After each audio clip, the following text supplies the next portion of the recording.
todos. Por providencia divina, la última clase que traje fue sobre el libro de 1 Corintios. Entonces pensé que era muy propio traer una clase que tenga que ver, ya hemos hablado de la muerte del Señor, hemos hablado de la resurrección, entonces vamos a hablar de su evangelio. ¿Cuáles son los pilares del evangelio? Y cuáles son las cosas que nosotros como iglesia necesitamos saber, porque el evangelio no es solamente para quien empieza este camino. El evangelio se vive de principio a fin. El evangelio es el testimonio de nuestro Salvador y amado Jesucristo. Entonces vamos a tratar una epístola. Escribí aquí algunos términos que son, los voy a estar desarrollando, que son muy importantes o base en la carta que vamos a estar tratando en esta noche. El tema es que no creo que tenga tiempo para terminarla, pero quise traerla porque entiendo que es prudente, es importante y es vital que nosotros hablemos de este tema. Nosotros tenemos, antes de darle la carta, nosotros tenemos en la historia hombres que Dios ha levantado para que hoy en día nuestro sistema de fe sea como es. Uno de ellos fue Agustín de Hipona en el siglo IV, que este hombre fue llamado por esta carta y era un monje muy corrupto, pero al toparse con esta carta en el Nuevo Testamento, Dios cambió su corazón. Es nada más y nada menos que la carta a los romanos. Para muchos teólogos, para mí, Romanos, Efesios y Hebreos, para mí son de los libros más importantes para mí. Son todos importantes, pero para mí me trabajan mucho. También tenemos por ahí a Tomás de Aquino. Son nombres que estoy mencionando. Les invito que lo busquen y lean. Se aprende mucho de estos hombres. Tenemos a Martín Lutero, que ya se ha mencionado muchísimo, que también se encontró con este libro. Un hombre que tenía un grave problema con su pecado, un hombre que se confesaba 3 y 4 veces al día. Y este hombre también fue confrontado con esto. Tenemos a Calvino, etcétera, etcétera, etcétera.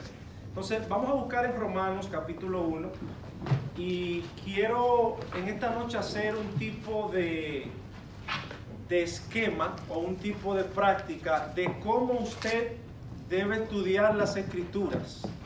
Romanos es la carta magna por excelencia del apóstol Pablo y es una carta bien sistemática. ¿Qué quiere decir sistemático? Que es una carta muy organizada. Quiero que pongan atención, voy a estar haciendo preguntas. Es una carta que es súper organizada. Para estudiarla ayuda bastante porque del capítulo 1 al capítulo 11 el apóstol Pablo está hablando, usualmente él hace eso, de manera teórica, de manera de pensamiento, de conocimiento. Del 12 al 16 él está hablando ya de manera práctica. Entonces buscamos Romanos capítulo 1. Entonces allí vamos a ver nuestro versículo insignia. ¿Lo tienen? Romanos capítulo 1. Muy bien. Entonces, cuando nosotros vamos a estudiar las Escrituras, no solamente se aplica para los maestros o predicadores, también se aplica para usted, para que usted pueda estudiarla de manera objetiva y que pueda entender lo que se está hablando. La primera pregunta que usted tiene que hacer es: ¿quién escribió el libro? ¿Quién escribió la epístola a los romanos? Pablo. El apóstol Pablo. Este es más fácil. ¿A quién se le escribe? A los cristianos que vivían en Roma. A los cristianos que vivían en Roma. O sea, es interesante, vamos por partes. Entiendo que otro método que yo uso es, me gusta ver la pintura panorámica para poder entender generalmente lo que se dice. Usted puede buscar videos cortos o puede estudiarlo de manera completa, sin detalles, y luego entonces usted va entrando en los detalles para que pueda ir organizando las ideas de mejor manera. No sé si me doy a entender. Usted estudia primero la foto completa y luego entonces estudiamos los detalles. ¿Me entendieron esa parte? Sí. Vaya por lo simple y después lo va complicando. Entonces en la carta de Romanos nosotros tenemos un esquema principal, como les dije, el capítulo 1 al 11 habla de la doctrina de la salvación desde el principio hasta el fin, y luego del 12 al 16 habla de una manera más práctica. Ok, dijimos que Pablo, el apóstol Pablo, es quien escribe esta epístola. Se le escribe a los romanos. ¿Cuándo se escribe?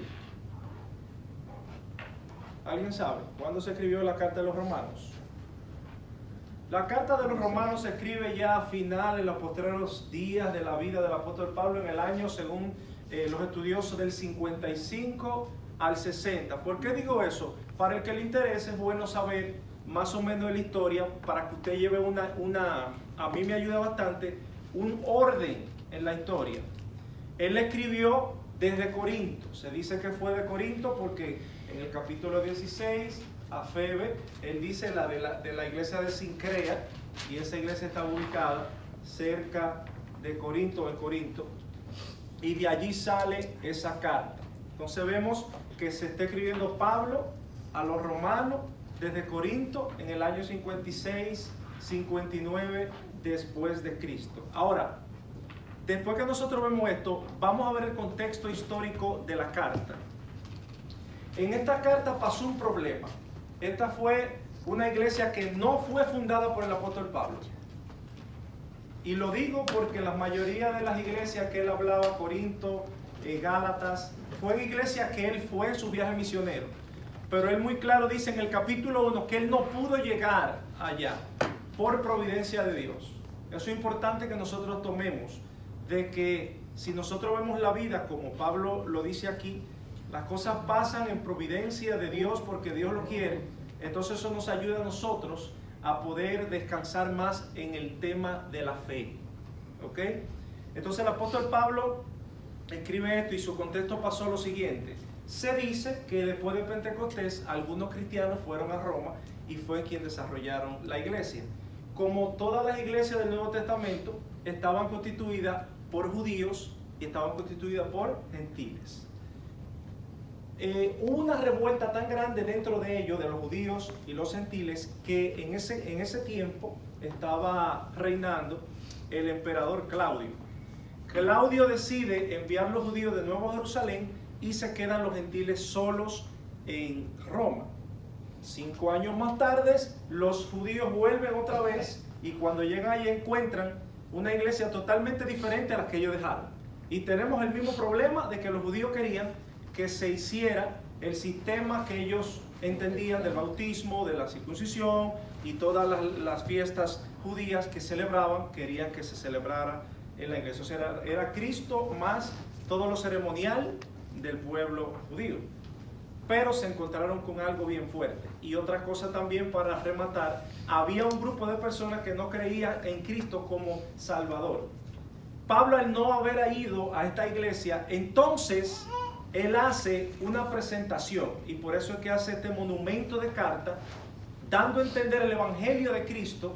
Quiero que pongan atención a esa palabra. El evangelio, esa palabra aparece solamente en los primeros 16 versículos, aparece como 10 veces. Mucho, evangelio, evangelio, evangelio, evangelio.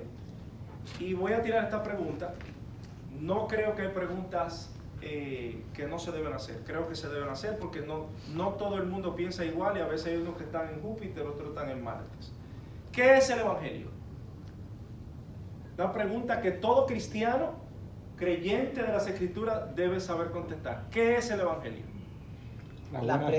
La prédica del domingo fue esa. Las buenas nuevas de la salvación. Recuerden la prédica, la buena nueva de la salvación. ¿Quién otro tiene otro?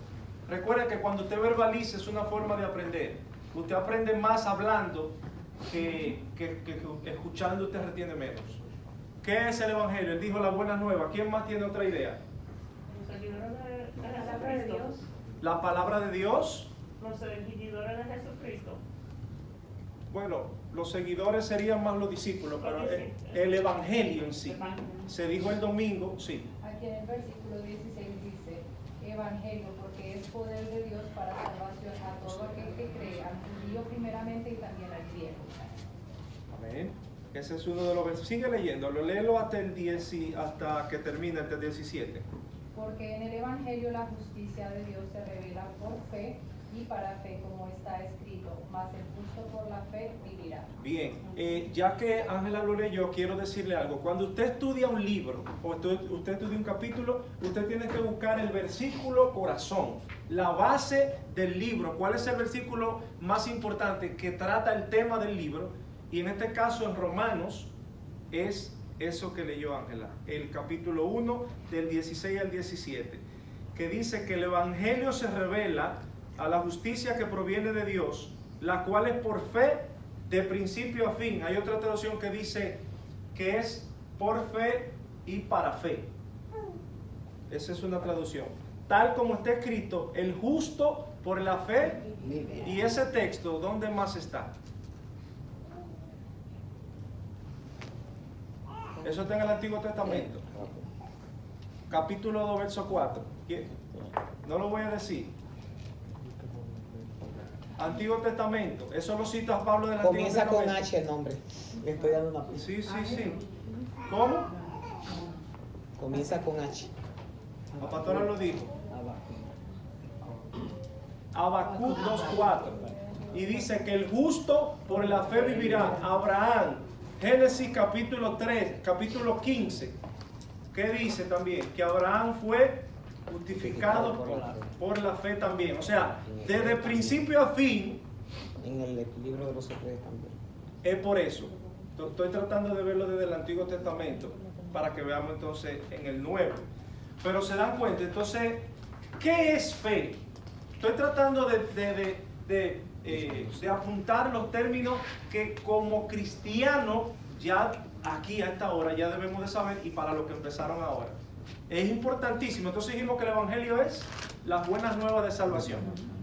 El Evangelio es el testimonio de Cristo, no de nosotros. Mucha gente tiene eso, que va y dice un testimonio, el testimonio es bueno, pero el testimonio de nuestro Salvador Jesucristo, ese es el testimonio que cuenta del Evangelio.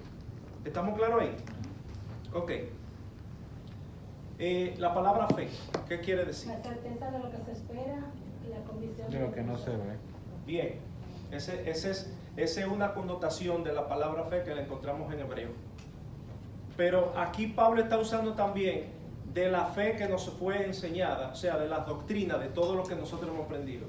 Para que ustedes vean, recuerden que en la Biblia una palabra puede tener varias connotaciones, por eso es bueno estudiarla. Pero la que dijo nuestra hermana, esa es, y la que acabamos de decir. Pero lo que quiere decir es que la vida cristiana es por fe y es para fe, de principio a fin. El justo por la fe vivirá. Y dice que es imposible agradar a Dios sin fe. No se puede. O sea, pero no quiero hablar aquí meramente de que usted me esté escuchando y oye, no puedo agradar a Dios si no tengo fe. Ahora, yo me tengo que analizar, ¿tengo yo fe? Pero primero empezamos, ¿qué es la fe? Es lo que se dice, la certeza, la convicción, las doctrinas que hemos aprendido. Creemos por confianza. Bienaventurados aquellos que no han visto y creen. Esos somos nosotros. Entonces, yo me pregunto, ¿tengo yo fe? ¿Hasta dónde llega mi fe? Son preguntas que tenemos que hacer, ¿no? Para que esto tome, porque si nos quedamos aquí en modo avión y yo comienzo a impartir información como oró la pastora, estamos en lo mismo. Usted puede tener la cabeza así de grande, llena de información y el corazón vacío. Entonces, la fe del cristiano tiene que ser coherente con lo que usted cree. ¿Me explico? ¿Qué dice Santiago? No son los oidores, son los hacedores de la palabra. ¿Y qué es un hacedor? El que practica lo que se le ha enseñado. Entonces eso es lo que nosotros debemos de hacer. Si usted se da cuenta, estoy tratando de ser lo más básico posible, pero ahí es donde está el peligro, porque usted pregunta, por ejemplo, vamos a seguir haciendo preguntas, de cosas básicas 3, 4 meses más adelante y no saben. Entonces, a veces lo saben, pero no lo vivimos. Y se inicia de la azafata, de la base. Muy bien. Entonces, Pablo empieza saludando en el 1:7 y él comienza hablando diciendo que él es Pablo, siervo de Cristo Jesús, llamado a ser apóstol, apartado para anunciar el Evangelio de Dios. Miren, en el judaísmo se usaba mucho que los esclavos duraban 7 años con su amo. En el tiempo del jubileo, entonces se le daba la oportunidad al esclavo de que se fuera. Pero si ese esclavo decía, no vamos, yo me quedo contigo porque ya tengo una relación contigo. O sea, ya no, él no estaba ahí solamente porque estaba obligado, sino por voluntad propia. Ese dulos, eso es lo que Pablo está diciendo, siervo de Jesucristo. Yo soy esclavo de Jesucristo porque eso es lo que quiero hacer. ¿Me doy a entender? Entonces, ahí nos ponemos nosotros ahora. ¿Es usted un esclavo de Cristo? ¿O es usted un esclavo de otra cosa? No sé si se están dando cuenta. Lo que yo estoy diciendo, yo estoy tratando de aplicarlo para que nosotros lo hagamos práctico, porque no hay sentido en la teología si es solamente conocimiento. Entonces, el apóstol Pablo entra saludando. Entonces él dice, como él no ha ido por medio de su profeta y ya había hablado, y él comienza a dar su presentación, y él dice, fui escogido por el mismo Señor Jesucristo. ¿Alguien sabe dónde fue eso? ¿Cuándo fue Pablo escogido? ¿Dónde vemos eso en la Biblia? Cuando iba en Hechos, cuando iba de camino a Damasco, Muy que bien. se cayó. ¿Y qué él iba a hacer para allá? A exterminar a todo lo que apareciera en el ¿Y camino qué le pasó? cristiano. ¿Quién se le Se cayó apareció? del caballo y quedó ciego, pero antes de eso él vio como el espíritu de Cristo. Obvio que Sí, sí. el Ajá, Cristo vio a resucitado. Jesucristo, sí, vio a Jesucristo. Y se transformó y así sucesivamente. No voy a entrar tanto en detalle para ver si puedo adelantar lo más que pueda. Pero muy bien. Entonces vemos la relación de Pablo con la iglesia de Roma en capítulo 1, 8, 15. Si usted tiene su Biblia ahí, vaya viendo los versos y vaya subrayando lo que a usted le interese o lo que sea más importante. El tema de la carta es el Evangelio, el poder de Dios para la salvación de todo y la diligencia de Pablo para su proclamación. Ok. El Evangelio es para los judíos o es para todo el mundo. Para todo Todo el mundo. aquel que él cree. Todo aquel que dice primeramente el judío y después el griego, que somos los griegos, los bárbaros, todos nosotros. Antes en la antigüedad, los griegos eran, para que nosotros tengamos contexto, eran la gente culta, la gente sofisticada, que hablaba muy oratoria, muy sabio, eso eran los griegos. Entonces los bárbaros eran todos los demás. Bárbaros, todos los pobres, los que no tenían educación. ¿Sí? ¿Es así? ¿Y qué dice él? No importa pobre, rico, inteligente, sofisticado, tosco, no importa. El Evangelio de Cristo es poder de Dios, no me avergüenzo, para todo el mundo. Ese es el Evangelio. Gloria a Dios. Y me encanta en el capítulo 2, cuando usted lo estudia, en la connotación cuando Dios dice que Dios no hace excepción de personas. Si usted va al griego, lo que quiere decir es que Dios no ve el rostro del hombre. ¿Está entendiendo esa parte? No hace excepción de personas, lo que dice es que Dios no ve el rostro del hombre. Aquí estamos todos sentados y hay dos tipos de corazones. Este es el corazón que agrada a Dios y este es el corazón que no agrada al Señor. Lo que yo le voy a decir ahora a ustedes es, procuren tener un corazón conforme a Dios. Dios se agrada de eso. Y se ve la manifestación de las bendiciones de Dios en esa gente. Por eso es que muchas veces usted ve y dice, pero hay personas como que le va de cierta manera y hay personas como que le va de otra manera. Te bendiga, Padre. La persona que, por eso es que nosotros debemos limitarnos a juzgar por la Biblia. La Biblia lo que nos manda cuando dice a juzgar es a juzgar lo bueno y lo malo. Pero la prerrogativa de salvación la tiene solo Dios. Nosotros no podemos decir ese es salvo y ese no es salvo. ¿Estamos claros ahí? Porque al final de su día solo Dios tiene el poder. Y Dios le dijo a Leví, levántate. Y ven, Leví dejó el puesto y se fue y caminó y le siguió. La gracia de Dios es irresistible. Cuando Dios habla, el mar se abre, la tierra se crea. Donde no hay, entonces hay gente que dice, no, que la gracia de Dios es irresistible hasta cierto punto. Pero usted está hablando con el creador del universo que dice, hágase la luz. Y donde no hay materia, se hace la materia de la nada. Y usted me va a decir que Dios va a hablar a un corazón de polvo. Ven. Y que no va. No, yo no voy. Va en el nombre del Padre. Del Hijo y del Espíritu Santo. Tiene que ir, el poder de Dios. Entonces, aquí me voy a detener aquí un momento porque es muy importante el versículo 16 y 17. Todo el que tenga su Biblia, márquelo, memorice todo. Cuando habla, escúchame bien, cuando habla del Evangelio de Cristo, que es por fe y para fe, y el justo por la fe vivirá. Esa palabrita ahí, Perdón, William, Sí. dile el verso al niño para que él... es Romanos capítulo 1, 16 y 17. Búsquenlo. Esa palabra, justo, ¿qué quiere decir justo? Justicia, justo. ¿Qué quiere decir justo? Sin miedo, vamos.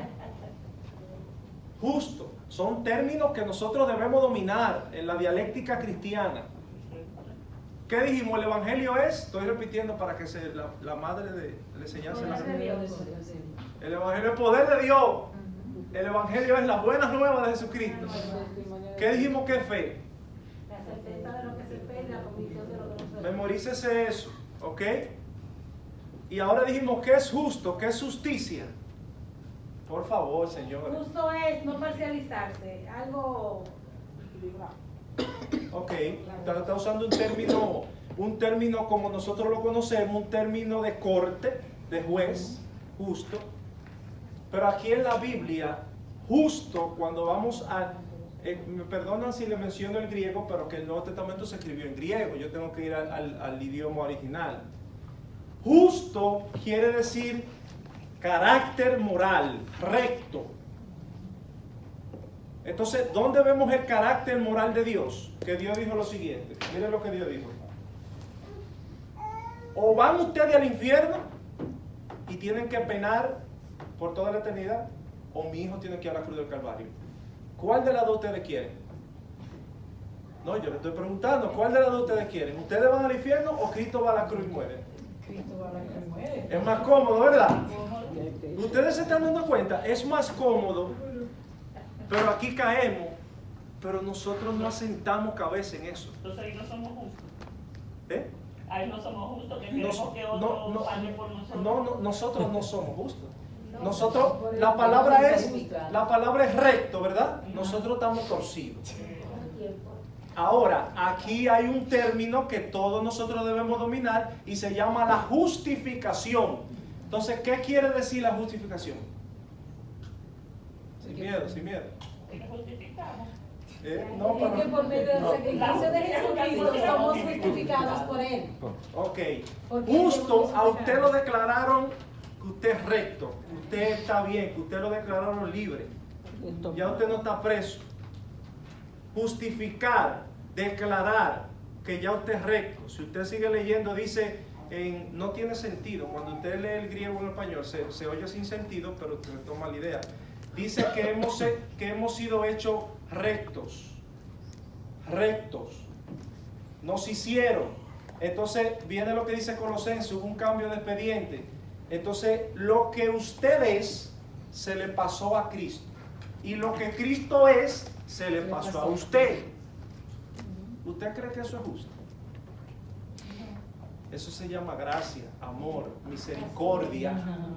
Señores, esta es la base de lo que nosotros, por lo que nosotros estamos sentados aquí en esta iglesia, lo que estamos hablando es de la base. El justo vivirá por la fe. ¿Estamos claros en eso? Yo necesito que sepamos eso. ¿Qué es redención? Ese es otro término que usted tiene que dominar. ¿Qué es la redención? Sí. Si no dicen, los maestros están esperando que ustedes hablen, por favor. Redención, redemption. Redemption. ¿Qué quiere decir? Sí. Redimir es como cuando a una persona se le quita algo, lo pierde y se vuelve a colocar como en ese lugar. Tiene la idea. En la connotación aquí es que nosotros fuimos comprados. Usted está en el mercado, ¿usted se acuerdan Oseas en el Antiguo Testamento? Que la mujer le fue infiel y Dios le dijo, vaya, búsquela. Y él tuvo que comprarla. Usted imagínense eso. Dios le dice a él, mira, cásate con tal mujer, con Gomer. Escuchen bien, que eso va para nosotros. Cásate con ella, una prostituta sana. Le dijo, cásate. Está fuerte, una prostituta. Entonces, cuando le dice, ámala y tuvo hijos, se fue con los hombres otra vez. Pero él volvió y la compró. Y él volvió y la buscó. Fue 3 veces. Y al final, mira, tu mujer está en el mercado allí amarrada, la están vendiendo. La compró. Como una vaca. Y él fue y compró su mujer de nuevo y se llevó su mujer. ¿Sabe qué? Así somos nosotros como Gomer. Nosotros no le vivimos siendo infiel a Dios con otro. Póngase usted en ese lugar para que usted vea que le sean infiel. Pero el Señor, por su amor y por su misericordia, extiende. Cuando usted escuche en la Biblia, ponga atención que dice, sus misericordias son para siempre y su fidelidad es grande. Infinita es su misericordia. Por ella no hemos decaído y son nuevas cada mañana. Ponga atención cuando la Biblia está hablando. Porque cuando la Biblia dice que Raquel era o José, que eran hermosos de semblante, la Biblia no habla por hablar. Ahí se está diciendo algo. Entonces nosotros éramos un Gomer y nos fueron a comprar. Eso es redención. ¿Ok? Redimir, nos redimieron. Hemos sido emancipados. Otro término aquí que se usa en la epístola a los Romanos es la propiciación. ¿Qué quiere decir propiciación? Un término un poquito más técnico. Propiciación. Nosotros, dice la Escritura, que nosotros hemos sido propiciados por medio de Jesucristo. En el capítulo 5 de Romanos dice que nosotros hemos sido justificados por medio de la fe en nuestro Señor Jesucristo para con Dios. O sea, hay un proceso. Pero aquí dice propiciación. Apunte. Propiciar es aplacar, es bajar, es descender la ira, nada más y nada menos que la ira de Dios. Y pregunto, ¿la ira de Dios es igual a nuestra ira? La ira de Dios es infinita, omnipotente, eterna, porque todos sus atributos son iguales. Usted sabe lo que es y lo que hablábamos, que Cristo muere en la cruz del Calvario y Él tiene que propiciar, Él tiene que bajar el furor. El Padre está enojado con la humanidad. Y Él le dice, tranquilo papá, que yo voy. Yo lo voy a hacer por ellos. Yo no sé quién que tiene que... Estoy dramatizando porque no es así. Yo no sé quién tiene que hacerlo, pero aquí alguien tiene que pagar. Yo le aseguro que mire lo que yo le hice la pregunta. Aquí se le pregunta, está Cristo y está toda la humanidad. ¿Quién va a pagar? ¿Cuál es el pago? La muerte. Y usted sabe que todos se quedan así como se quedaron ustedes, se queda todo el mundo. Y Cristo hace yo voy.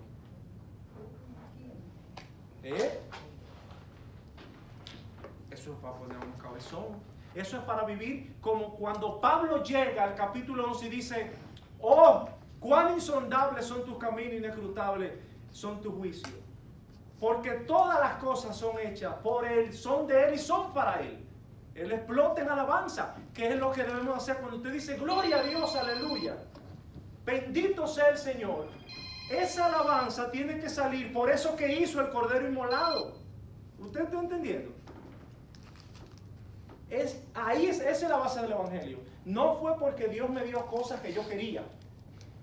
No fue porque me está yendo bien. Es que me está yendo bien o me está yendo mal. Gloria al Padre por lo que Él hizo por mí. Amén. Es el sentido del Evangelio y tiene que estar todos los días en nuestra mente. Entonces el justo por la fe. Entonces sin fe no se puede vivir. ¿Usted está escuchando?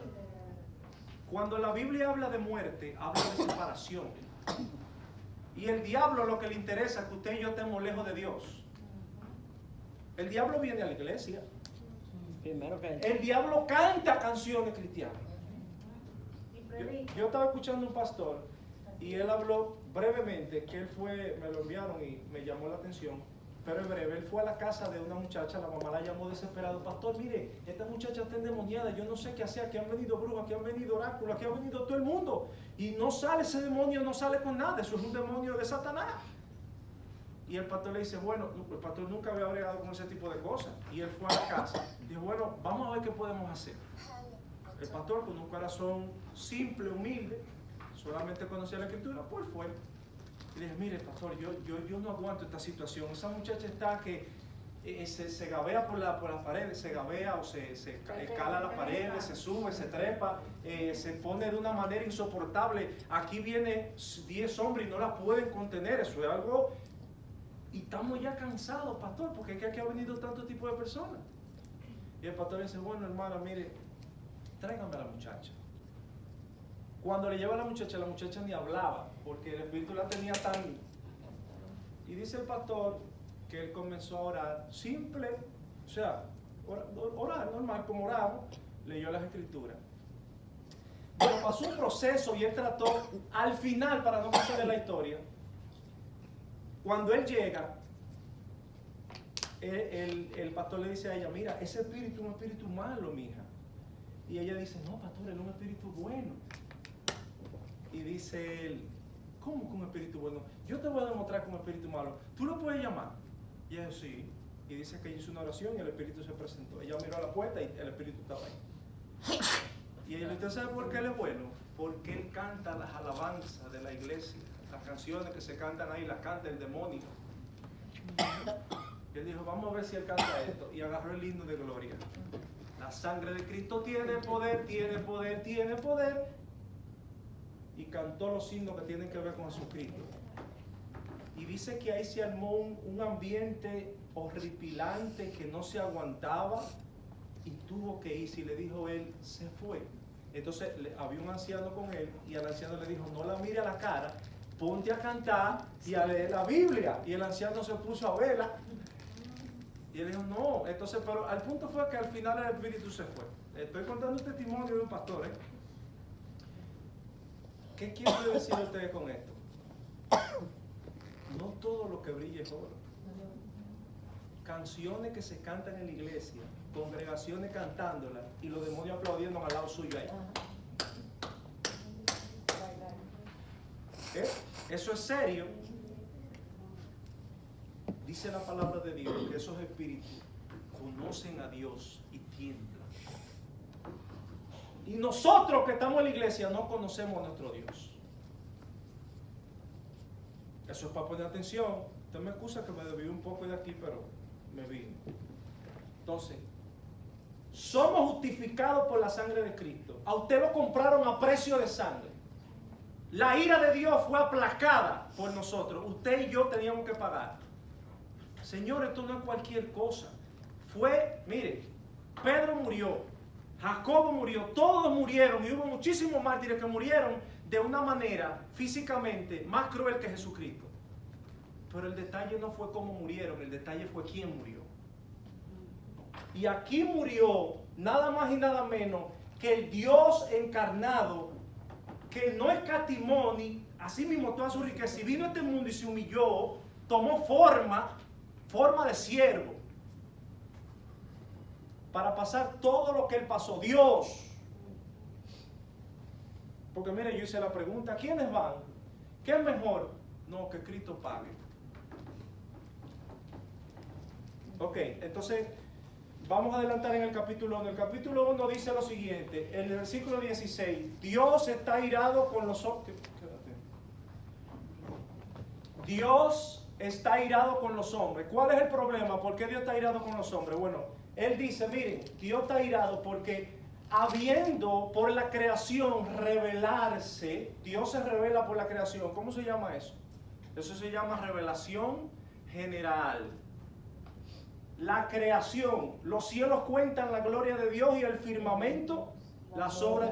La creación revela a Dios. Y dice aquí que el hombre, habiendo visto que por las cosas hechas Dios se ha hecho manifiesto, se entregan cambiando la justicia de Dios incorruptible por una justicia corruptible, echándose hombre con hombre, mujeres con mujeres, Y ahí da una lista que eso da pena. Avaro, malo. Y al final dice, y de toda esta lista, de las personas ávaras, malcriadas, envidiosas, mentirosas, entonces están también los que lo aprueban. So, el Señor aquí está hablando, o el apóstol Pablo, perdón, de la universalidad de la condenación venidera. ¿Usted cree que hay alguien que no merece ir al infierno? ¿O todos merecemos ir al infierno? Todos pecamos. Romanos 3, 26. Cuando todos pecados, todos han sido destituidos. Entonces hay justo. No. Uno hay. No. Ni uno solo. Cristo es el único. No, sin Cristo no hay ninguno. Ni uno. Pero ¿y qué pasó con Noé? Y Abraham, Ni Job. Isaac, ¿fueron justos? Nadie. Nadie. ¿Me doy a entender? Entonces en el capítulo de dice, oh, hombre, tú que juzgas, ten cuidado. ¿Quién tú te crees que tú eres? Entonces ahí le entra a los judíos, porque él tenía dos pueblos, y le dice al judío, a ustedes se les dio la ley, se les dio la Torah, ustedes hacen la ceremonia, están circuncidados. ¿Tienen ventaja los judíos? Él dice que sí, que tienen ventaja, pero para responsabilidad mayor. Mayor. Porque ustedes conocieron. Entonces él dice, los que no han conocido por medio de su conciencia conforme al Evangelio de Cristo serán juzgados. Los secretos de los hombres van a ser juzgados delante de Dios. Solo Dios sabe. Por eso que le digo, el indio del Amazonas, yo personalmente, mi postura, yo creo que Dios puede tener misericordia y de una manera u otra llega el Evangelio por ahí. ¿Cómo? No me pregunten. ¿Cómo? Pero cuando Dios quiere, Dios hace. Ese amén es también para que usted sepa que Dios tiene el control de todo y lo que Él quiere hace, porque Él es Dios. Entonces le dice al judío, entonces, como ustedes saben la ley, ustedes han sido circuncidados, y hay muchos de ustedes que no han creído, ¿quiere decir que entonces tiene que manifestarse el pecado para que la gracia de Dios abunde? Y él dice, no, de ninguna manera. Eso en el capítulo 3 ya. Él dice, sea Dios veraz y todo hombre sea mentiroso. Y ahí dice, no hay justo ni uno, ni quien busque a Dios, porque no quieren, no pueden. Entonces aquí viene a entrar en la buena noticia. Pero antes de eso, se dan cuenta, no hay justo, ni gentiles, ni judíos, ni nadie. Todos estamos bajo el pecado y bajo la ira. Hay un juicio, todos están constituidos para el infierno. Eso es importante que se sepa. Entonces ahora viene a decir, pero, esos peros, nosotros fuimos justificados por fe. Entonces dice Pablo en Gálatas, crucificado estoy con Cristo, ya no vivo yo, sino que Cristo vive en mí. Las obras que yo hago en la carne, las hago en la fe. Ya no hay hombre, mujer, judío, esclavo. Somos de Cristo. Eso es en Gálatas capítulo 3. 2:20, perdón. Entonces, trae el otro, el de las mujeres y los esclavos y eso. Entonces, vemos en el 3, entonces vemos que hemos sido justificados y que aquel que cree en la resurrección de nuestro amado Salvador, lo que se predicó el domingo, ese será salvo. Quien cree en el sacrificio, somos justificados por medio de la fe. Entonces viene el capítulo 4 y trae a Abraham. Vimos en el 1 vino en el 1 la introducción, la condenación de los gentiles, vimos en el 2 la condenación de los judíos, vimos en el 3 que no hay ninguno, vimos que viene Cristo. Entonces en el 4 él dice, ¿qué ustedes dicen de Abraham? ¿Cuándo fue Abraham llamado? ¿Cuando fue circuncidado o no estaba circuncidado? ¿Ustedes se acuerdan? Sí, no estaba circuncidado. No estaba circuncidado. ¿Y qué dice? Que su fe se le contó como qué? Como justicia. Abraham era un iraquí, Mesopotamia, un astrólogo, politeísta que creía en muchísimos dioses. Y Dios está sentado así como está usted. Y Dios le dijo, Abraham, hey, ve a tal sitio, ok. Y fue por fe. Entonces dice ahí en el capítulo 4 que al que trabaja, su salario se le cuenta porque se le debe. Pero dice aquí que nosotros no hemos trabajado. Porque es por fe. ¿Se está entendiendo esa parte ahí? Es importante porque entendiendo esta base vamos a entender entonces las otras complicaciones del Evangelio. En el capítulo 4. Y entonces vemos que Abraham fue el ejemplo que se usó del padre de la fe. Entonces en el capítulo 5. ¿Qué dice en el capítulo 5? En el capítulo 5 entonces viene a hablarnos de Cristo. Él fue por la fe, somos justificados por la fe, por nuestro Señor Jesucristo para con Dios. Entonces viene hablando aquí del primer Adán. Todos nosotros venimos ¿de dónde? De Adán y Del primer Eva. Adán. Entonces era necesario, o es necesario, que venga un tipo de Adán. Pero este Adán es perfecto. Pregunta, ¿el Adán antes del pecado era perfecto? Sí. Estoy preguntando a los jóvenes que se están dando esa clase. Antes del pecado era semejante. Él dice perfecto. ¿Quién tiene otra idea?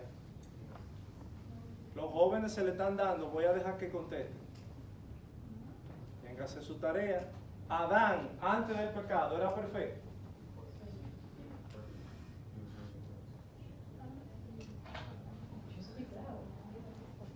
He was made in God's image. Eri levantó la mano. Yes. He was perfect. Eddie. Eri, es para acá. Yeah. Before he sinned. Era perfecto. Sí. Sí. Él era perfecto. Muy bien. Él era perfecto. Él era perfecto. Yo aprendí esto de un hermano, el hermano Bolaño, lo que lo conoció. Él decía, esta silla es perfecta. Esa silla es perfecta para lo que la hicieron. Adán era perfecto para lo que lo hicieron. Lo que pasa es que fallaron. Ahora tuvo que venir porque él dice, si el pecado entró por un hombre y por el pecado entró la muerte, entonces el don es mayor. El segundo Adán es mayor. El postrer Adán es más grande que el primero. Gloria a Dios. Miren, esta doctrina de Jesucristo, el que se embarca ahí cambia su perspectiva. Ese es el cristiano verdadero. Por eso creo que es necesario. Entonces, ya vemos también después del capítulo 5, vemos en el 6 y el 7, que estamos muertos al pecado y a la ley. ¿Y vivos en quién? En Cristo. Estamos muertos al pecado y a la ley. Entonces, ¿qué quiere decir? Si estamos muertos a la ley, ¿qué es lo que Pablo está queriendo decir ahí? Que no vamos a cumplir los mandamientos. De ninguna manera. Muy bien, así va a hablar él. Lo que Pablo está diciéndonos ahí, mis amados hermanos, porque él dice en el 7, mire, si una mujer se casa y el esposo muere, la mujer queda libre y puede volver. Okay. Entonces, pero hay un problema aquí, en ese contexto. Él dice, miren, hay una ley en mí, en mis miembros, que esto es un desastre. Porque lo que yo quiero hacer y lo que no quiero, hago. Y entonces, miserable de mí, ¿quién me librará de este cuerpo? Está fuerte eso, señores. Entonces, el que es verdadero, y eso fue escrito ya, Pablo ya casi muriéndose, viejo. El que es un verdadero cristiano, apunten eso ahí, pelea todos los días con su pecado. No es que usted no peque, pero usted va a pelear con eso, usted lo detesta, usted lo odia, usted no quiere saber de lo que usted siente. Se siente mal, le da vergüenza, Señor, ¿y qué fue lo que yo hice? Dios mío.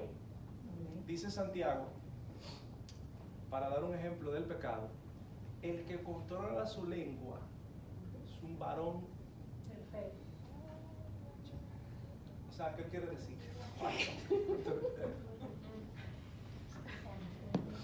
Ustedes saben que yo quiero hacerle ver, mis amados, que sin Cristo esto es imposible. Gloria a Dios. Porque lo que él está diciendo es, ustedes se quedan cortos, muy cortos, pero entonces Cristo completa. Amén. Entonces en el capítulo 8 nosotros vemos que ya somos libres los creyentes de la naturaleza pecaminosa presente. El Espíritu completará su obra transformando a los creyentes. Y dice que la creación está gimiendo porque está atada a vanidad esperando. Y un verso que nos encanta a todos. Ya hemos sido liberados en Cristo. Dice, para los que aman a Dios. Y esto fue a los que fueron llamados y fueron justificados para que sean la imagen de Cristo. ¿Quién se separará de Cristo? Nada. Al Hijo de Cristo. Porque dice primera de Juan que el que practica el pecado no es de Dios. Entonces, al Hijo de Dios nadie lo separará. Ni usted mismo que quiera. Ya no puede. Eso es amén. En el capítulo 9 ya vemos entonces que Pablo comienza a tratar un tema complicado. Dice, mire, me duele decirle estas cosas, ya hablando de los judíos, a mí me duele esto. Pero ya le dice a los judíos que ya él entró en materia aquí. Y él está diciendo a los judíos, miren, Jehová tiene misericordia de quien él quiere. Y él endureció el corazón del faraón. ¿Para qué? Para que su gloria sea manifestada. ¿Es injusto Dios? ¿Cómo es? De ninguna manera. Él dice, yo he hecho vaso de honra y vaso de ¿qué? Vaso de ira. Eso suena fuerte. Y ahora él te va a preguntar para el que dice, ¿cómo que vaso de honra y vaso de ira? ¿Y quién eres tú, hombre, para altercar contra el Omnipotente? Bendito sea el Señor. Yo siento al Señor. ¿Quién eres tú? ¿Quiénes somos nosotros? Si ustedes lo que son es hierba silvestre, y a los que no creyeron Dios quitó del olivo original y lo puso ustedes, ¿qué es lo que ustedes están creyendo? Esto es por gracia y por misericordia. Amén. Prediquen el Evangelio. Oh, misterio, la profundidad de Dios. Y ahí llegaste al capítulo 11 y llegamos entonces al capítulo 12 ya para entrar a lo práctico. Aquí ella un poco más sencillo. ¿Qué dice él? Oh, hermanos, ruego por la misericordia de Dios que no se Oh, hermanos, ruego por la misericordia de Dios presenté vuestros cuerpos en sacrificio vivo. Y esto es vuestro culto. ¿Qué quiere decir eso? Lo que quiere decir es que esto es lo que usted tiene que hacer, esto es lo lógico. Porque por las misericordias, cuando él dice por la misericordia, él está diciendo todo lo que dijo del capítulo 1 al capítulo 11. Por toda esa misericordia que yo le hablé, preséntense a Dios y denlo todo. Eso es lo que está diciendo. ¿Y qué dice en el versículo 2? No conforme a este siglo, sino que renovéis vuestra mente en la, para que comprobéis cuál es la voluntad de Dios. Y ahí había un problema de que ustedes no están comiendo kosher, y entonces dice, miren señores, por amor, ustedes se complican mucho, de que uno, mira, yo estaba viendo uno que no usen argolla, que no usen pantalón, y comienzan a decir que no usen esto. Se complica mucho, entonces están los rabacucos radicales, están lo que ellos le dicen a nosotros, nos dicen liberal, y para ellos nosotros estamos todos camino al infierno. Pablo está diciendo, no es así, no es así, por amor, usted sabe, por amor, hágalo por amor. O sea, ¿qué es lo que está señalando? El amor. Obedezcan a las autoridades, porque las autoridades son impuestas por Dios, siempre y cuando no vayan en contra de la palabra del Señor. ¿Estamos claros? Y ya luego él termina dando salutación de un montón de gente, un montón de colaboradores. Pablo no estaba solo. Pablo tenía mucha ayuda, porque en la unidad es que está la fuerza. Solo aquí no vamos a poder hacer nada. Somos un cuerpo, 1 Corintios 2, y hemos sido colocados por un solo espíritu. En la uniformidad, nosotros podemos estar juntos y completar la obra para el cual el Padre nos ha llamado a todos nosotros. Dice en Efesios capítulo, creo que es el 5, que dice que Dios ascendió a los cielos y luego bajó para luego ascender y constituyó unos profetas, pastores, evangelistas. Y dice, y esto es para preparar a su cuerpo, que es la iglesia de Cristo, para que lleguen a la madurez perfecta del varón, que es nuestro amado Señor Salvador. ¿Se dan cuenta? O sea, sé que dije muchas cosas y de verdad que escuché de un pastor que predicó de este epístola a los romanos y duró 47 años predicando en serie. Y en el amén final que dice el apóstol Pablo, él duró 1 hora y media. sea, lo que yo hice aquí fue una osadía de mi parte. Pero quiero darle porque entiendo que es más fácil que usted sepa lo general. Entonces, ya repasando para terminar, ¿qué es el Evangelio? Buena nueva de salvación, poder de Dios. Muy bien. ¿Qué es justificación? Ves que se me atoran. No, Pues hablen. hablen. ¿Qué es justificación? Es tomar el papel del pecador y cambiarlo con el de Cristo. Amén. Ya fácil, cambiando identidad. ¿Ok? ¿Qué es redención? Somos propiciación. ¿Y qué es propiciación? La ira de Dios. Lo que Dios hizo en la cruz del Calvario fue una obra perfecta. Entonces, si Él lo dio todo por ti, ¿qué tú estás esperando que no da todo por Él? ¿Ustedes escucharon eso ahí? Si Él lo dio todo por ti, ¿qué tú estás esperando que no da todo por Él? El todopoder es todos los días tomar tu cruz y seguirlo. 7 veces cae el justo, el guerrero muere peleando. Aquí todos tenemos lucha y todos hemos visto cosas de todo color y cosas que no podemos explicar. Como dijo Pablo en 2 Corintios 9:12, que él dice, y he visto cosas inefables que ni hombre puede hablar, ni oído escuchado. Nosotros hemos visto de todo en esta vida. Pero al final, el justo vivirá por la fe. Y al final, nosotros ganamos. ¿Qué es lo que pasa en Apocalipsis? Que le dieron unos eruditos a un seguridad. ¿Tú entiendes lo que tú lees? Porque es un libro súper complicado. Y él le dijo, no, pero aquí dice que al final ganamos nosotros. Simple. Pero aquel que gane es el que está anclado a nuestro Salvador. Así que toda la gloria, toda la honra y toda la alabanza es para Él. Porque por Él, de Él, son todas las cosas. Amén. Pero hasta aquí mi parte, ya tengo que partir. Dios le bendiga. Yo espero que no se queden con eso que yo le di. Vayan a su casa y léanla. La carta de los Romanos es uno de los libros que yo me he leído porque me gusta. Pero léalo bien para que usted vea el proceso de pensamiento del apóstol Pablo y pueda ver la maravilla del Evangelio de Cristo. Amén. Amén. Oremos.